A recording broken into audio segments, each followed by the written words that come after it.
Can you tell which, if any of these torque wrenches are out of spec just by looking at them? You have to test the wrench in order to tell whether or not it's in spec. Wrenches don't have an indicator that says, hey, I could be a problem.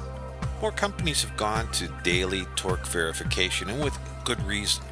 Just calibrated tools can mysteriously go out of spec in an instant, being dropped, pulled over capacity, being used and abused. It just happens. Hey, industry is a tough place.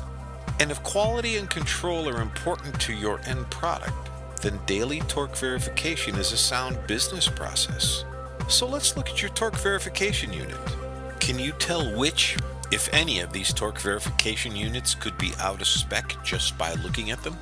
See the last calibration date and the next calibration date displayed during the startup sequence? That's helpful. But what if the tester was calibrated last week? You should be good for another year, right? While that feature is important, it won't pull your bacon out of the fire. See that flashing red light? That little red light shines a big spotlight on an important issue. That flashing red light is intended to catch your eye, even if you're across the room. That flashing red light wants you to look at something. See the top of the easy-to-read vacuum fluorescent display? It says OV 120% capacity. That's what it wanted to show you. Now, someone might turn the unit off when they see the flashing lights in hopes that it will just go away. But when you turn the power back on, see the screen as it goes through its startup cycle? It calls to your attention that the unit has been taken over capacity. That little red light is back. Maybe the red light wants you to look at the reports. But what if the employee wasn't using the memory function during the overload? What good are the reports?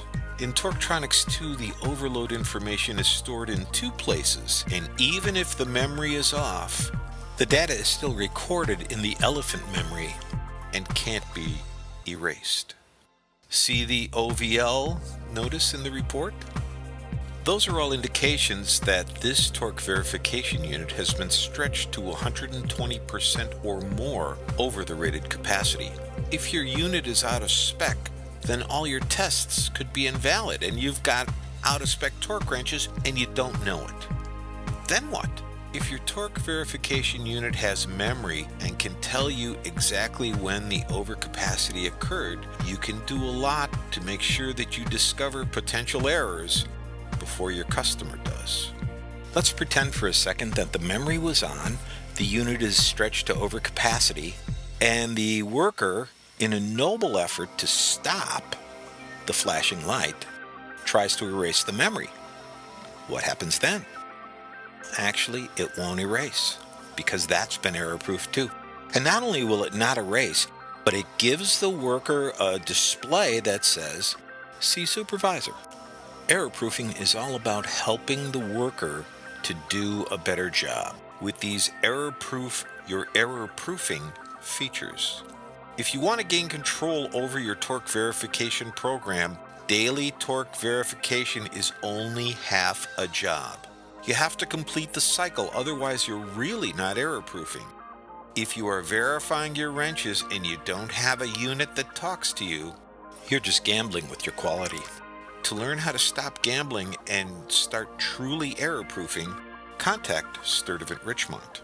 Your quality is our business is more than an advertising tagline with us. It's a way of life.